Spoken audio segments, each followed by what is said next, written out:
श्री शिवाय नमस्तुभ्यम। हर हर महादेव। प्रत्येक माह के कृष्ण पक्ष की चतुर्दशी तिथि को हम मासिक शिवरात्रि के नाम से जाते हैं, पर वर्ष में सिर्फ एक बार आने वाली फाल्गुन माह के कृष्ण पक्ष की चतुर्दशी तिथि को हम महाशिवरात्रि के नाम से जानते हैं। और यह वह दिन होता है जो कि वर्ष में सिर्फ एक बार आता है। और इस दिन आप गुरुजी पंडित प्रदीप मिश्रा जी के बताए कौन से विशेष उपाय कर सकते हैं, उन्हीं की जानकारी हम आपको इस वीडियो में देने वाले हैं। यह महाशिवरात्रि के उपायों का पार्ट 3 है। अगर आपने अभी तक 2 पार्ट नहीं देखे हैं तो उनकी लिंक मैंने कमेंट बॉक्स में पिन कर दी है, जिसमें टच करके आप महाशिवरात्रि के उपायों का पार्ट 1 और पार्ट 2 देख सकते हैं। वे उपाय हमने इस वीडियो में शामिल नहीं किए हैं। लगभग 6 से 7 पार्ट महाशिवरात्रि तक आएंगे। अब रोज आपको महाशिवरात्रि का एक वीडियो देखने को मिलेगा।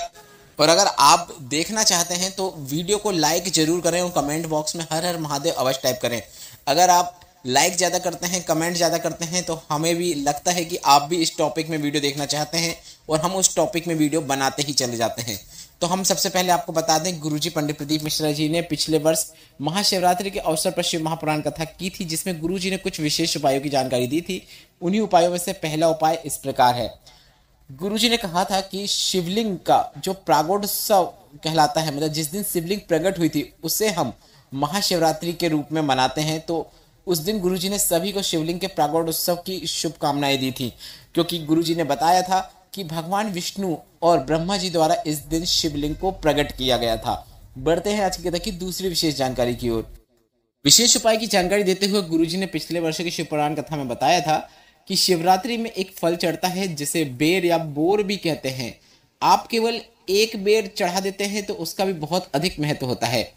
कोई बच्चा अगर माइंड से विकलांग है, लग रहा है कि उसका विवेक कार्य नहीं कर रहा है, बुद्धि कार्य नहीं कर रही है, उसकी लाट टपकती रहती है, माइंड से डिस्टर्ब रहता है, तो आपको महाशिवरात्रि में शिवलिंग पर एक बेर चढ़ाना है। अर्थात आप एक बेर को शिवलिंग पर अर्पित करने के बाद उसे बाबा से निवेदन करते हुए उसे औषधि रूप में प्राप्त कर लेना है और उस प्राप्त किए हुए बेर को आपको लेना है और उस बेर का जो ऊपरी भाग होता है उसे खिला देना है। और जो गुठली होती है उसे आपको फेंकना नहीं है, उस गुठली को भी आपको संभाल कर रख लेना है। और अगले दिन, मतलब महाशिवरात्रि के अगले दिन, उस गुठली को घिसकर आपको चंदन तैयार करना है और इस चंदन को थोड़ी थोड़ी मात्रा में नमः शिवाय या फिर श्री शिवाय नमस्तुभ्यम या फिर ओम नमः शिवाय बोलते हुए उस गुठली को घिसकर किए गए चंदन तैयार को आपको उस बच्चे को थोड़ी थोड़ी मात्रा में चटाना शुरू कर देना है। सुबह सुबह उस बच्चे को खिलाना शुरू कर देना है। एक बात ध्यान रखना है कि गुठली का चंदन बनाने के बाद उसे आपको शिवलिंग पर बिल्कुल नहीं लगाना है, क्योंकि वह जूटा हो चुका है और उसको आपको शिवलिंग पर नहीं लगाना है, वह सिर्फ आपको बच्चे को चटाना है। और किसी भी प्रकार के उपाय करने से पहले आपको डॉक्टर को अवश्य दिखाना है। डॉक्टर शिव का रूप होते हैं, डॉक्टर जो कहें वह सभी करना है। डॉक्टर की दवाई जो दी जाती है वह दवाइयाँ लेना है, उसके साथ ही साथ यह सरल और आसान उपाय करना है। गुरुजी ने कहा 15 से 20 दिन में ही आपको लाभ जरूर देखने को मिलेगा। गुरुजी का बताया यह उपाय आप महाशिवरात्रि के अवसर पर कर सकते हैं और अगले दिन से ही आप थोड़ा ना सही पर लाभ जरूर देखना शुरू कर देंगे। बढ़ते हैं महाशिवरात्रि के अगले विशेष उपाय की ओर। गुरुजी पंडित प्रदीप मिश्रा जी ने अपने पिछले वर्षों की शिव महापुराण कथा में महाशिवरात्रि की रात्रि को 12 बजे एक विशेष उपाय करने को कहा था। आपको शहद को शिवलिंग पे अर्पित करना है। मतलब महाशिवरात्रि 26 फरवरी को है और रात को 12 बजे, 26 फरवरी की रात्रि को 12 बजे आपको शहद को शिवलिंग पे अर्पित करना है और इसका बहुत अधिक महत्व होता है। गुरुजी ने स्वयं कहा है कि आप हमारे शहर के लोगों से पूछ सकते हैं कि राघव जी को कितना बड़ा चश्मा लगता था, पर हमने यह उपाय किया है और अगर उनका चश्मा उतर सकता है तो आपका भी जरूर उतरेगा।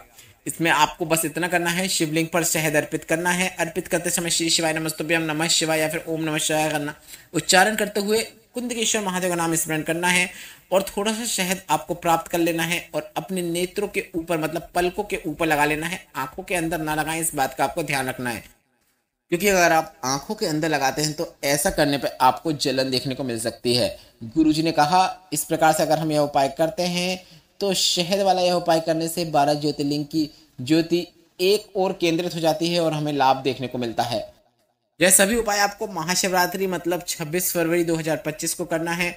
और अगर इन उपायों से संबंधित कोई प्रश्न है तो वे आप कमेंट बॉक्स के जरिए पूछ सकते हैं, हम आपके प्रश्नों का उत्तर अवश्य देंगे। पार्ट 1 और पार्ट 2 देखना चाहते हैं तो उसकी लिंक कमेंट बॉक्स में दे दी है। पार्ट 4 देखना चाहते हैं तो कमेंट बॉक्स में पार्ट 4 अवश्य टाइप कीजिएगा।